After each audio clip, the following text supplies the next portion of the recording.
solve for x and y. Okay, here we have a couple of special triangles. The first one is an isosceles right triangle. Okay, so because it's an isosceles triangle, which is these two marks tell us that, we know that the two base angles, this and this angle, are congruent. Okay, also the other piece of information that we get is that it's a right triangle, and that means that those two angles added up together will be 90, so each one of these has to be 45. And we need that because we can't set them equal to each other because they have different variables. So we have to use this 45 and 45 for each angle.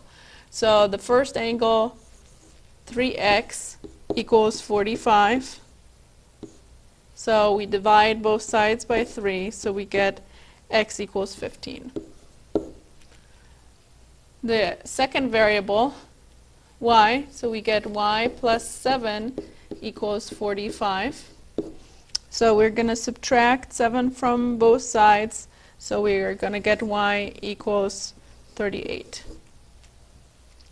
Okay, this other diagram, we have a couple of triangles there attached to each other, but again, notice they're isosceles triangles, so we know that this angle and this angle, they're congruent to each other because they're base angles of an isosceles triangle.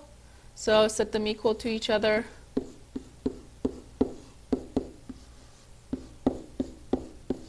Okay, so we're going to solve this. So let's add 10 to both sides.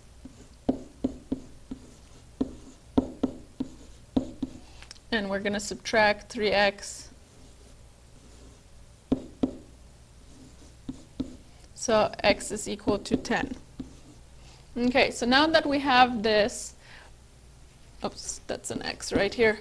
So we're going to plug this into one of the two expressions so we can figure out what the angles are equal to. So here, 3 times 10 plus 10, that equals 40. Okay, so since that angle is equal to 40, that means the other angle will also be equal to 40. Okay, so now we know that an exterior angle is equal to the sum of the remote interior angles. So this angle right here is an exterior angle to the two angles that we just found. So that means that this is equal to 40 plus 40, so that makes 80. Okay, so if that angle is 80, and we can see that this triangle right here is also an isosceles triangle, so the 4y and the 80, they're both base angles, so we can say that 4y